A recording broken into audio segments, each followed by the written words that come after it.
आपण. वा सकाळी सकाळी आमचं हे नारळाचं हे तोडलंय आणि तर झाडू बनवायचं.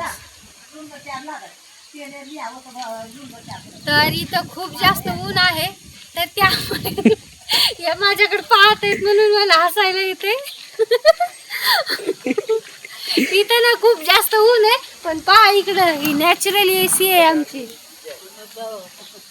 इथं खूप थंड वाटत आहे बरं का. ऊन असल्यामुळे मी ना जास्त बाहेर येत नाही आणि मी बोलते म्हणून हे मला हसत आहेत, तर हसू द्या त्यांना. चला, तर हे माझ्या काकाचं घर आहे आणि तिकडे माझं आहे. तुम्हाला माहीतच आहे, बऱ्याच ताई पाहतात आधीपासून. तर इथे ना मस्त असा देवगड हापूस आहे, आंब्याचं झाड आहे मस्त. तर छोटंसंच आहे ते, भरपूर अशी कैरी आलेली आहेत, तेच मी तुम्हाला दाखवते. तर चला बस बस चालवा थोडं. तर हे पहा, मस्त अशी कैरी आल्यात, भरपूर आहेत तिकडे. इकडे देवगड हापूस सांगितलं मी तुम्हाला, तर बरेच आहेत बरं का. आणि रोज हे लहान मुलं दोन तीन तोडून खातच आहे. हे एका काकूचं आहे आणि तिकडे एका काकूचं आहे.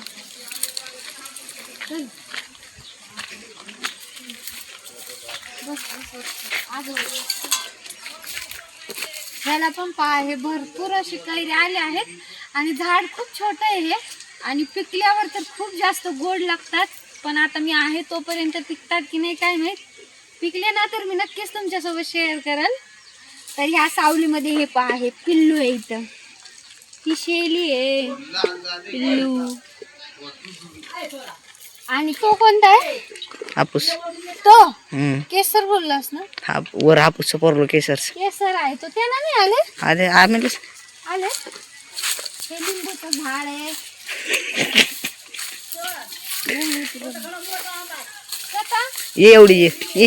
एवढी तेच. हा, हे का? एवढी गोड आहे का? हा, गोड आहे. बापरे, इथं खूप मोठा आंबा आहे, मी तुम्हाला दाखवते. ह्याला थोडेसे आलेत ना. हा चांगला आहे का? म्हणजे गोड आहे का? म्हणजे आंबट नाही त्याच्यासारखा ना. तर खूप मोठी कैरी आहे बरं का. आजी म्हणाली ही घे. तर ही पहा, इकडे ना जवळून लागते, केवढी मोठी आहे पहा. तर याला आपण तोडूया. तोडू का?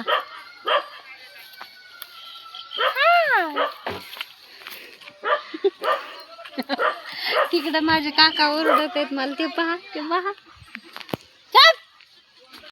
कर हिट कर, हिटला येईल पण. वाव आजी, अजून किती मोठं होणार आहे? लय मोठं आहे हे, खूप मोठा आहे. चला आपण कट करून तर चला. हे खूप मोठा होता उन्हाळा, मला तर खरंच माहित नाही, पण मी तोडून घेतलंय. तर चला कट करूया. तर या मस्त कैरी खायला बघते आता कशी लागत आहे.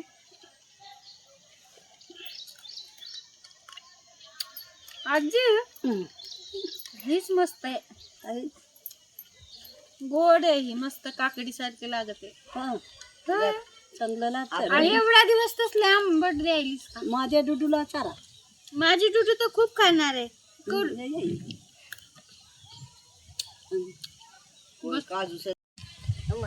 तर ही पहिली कैरी आल्यापासून एवढी मस्त लागत आहे बरं का. नाहीये लोटी.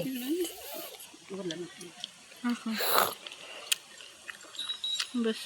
तर आजच्या व्हिडिओमध्ये स्वागत करायचं विसरूनच गेले होते. तर अगदी मनापासून स्वागत आहे तुमचं. माही दुर्वा ब्लॉग्सला सबस्क्राईब केलं नसेल तर नक्की करा. तर हा व्लॉग ना बहिणीच्या लग्नाच्या एक दिवस आधीचा आहे. त्या लग्नाच्या राड्यामध्ये मी तुमच्यासोबत शेअर करायचं विसरून गेले. आणि मेन म्हणजे माझ्या गावात ना रेंजच नसते, पूर्ण दिवस लागतो एखादा व्हिडिओ अपलोड व्हायला, त्यामुळे तो राहून गेला. तर माझे 2 काका आहेत आणि ते इकडे राहतात आणि पलीकडेच माझ्या पप्पांचं घर आहे. पण मी माझ्या काकाच्या इथं स्वयंपाक बनवत होते, कारण की ना दोन्ही पण काकू घरी नव्हत्या. लग्न म्हटल्यावर एक काकू माझी गेलेली होत्या, तर त्यांना काम होते बरेच. आणि दुसरी काकू माझी, त्यांच्या मुलीची डिलिव्हरी झाली आहे, म्हणजे माझी बहीण, तिचं सिझर झालं होतं. तर त्यासाठी त्या गेलेल्या होत्या आणि घरी फक्त आजी होत्या लग्नासाठी आलेल्या आत्या, म्हणून मी थोडासा त्यांना भाकरी वगैरे बनवून दिल्या. सकाळी सकाळी आमचं हे नारळाचं हे तोडलंय आणि तर झाडू बनवायचं काम सुरू आहे. असं विकत तरी जा तुम्ही गावभर. न्या 4 पैसे येतील.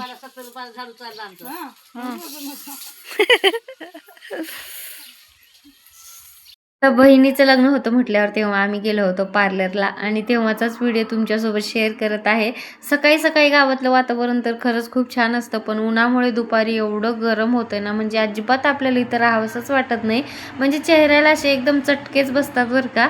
तर आज भाऊजाईचं आणि माझं ठरवलं होतं त्या दिवशी की आपण पार्लरला जाऊया, फेशियल वगैरे करूया. तसं मला खरंच गरज नव्हती फेशियल वगैरे करायची, पण कसं असतं ना, एकमेकाच्या नादाने आपण करून घेतो.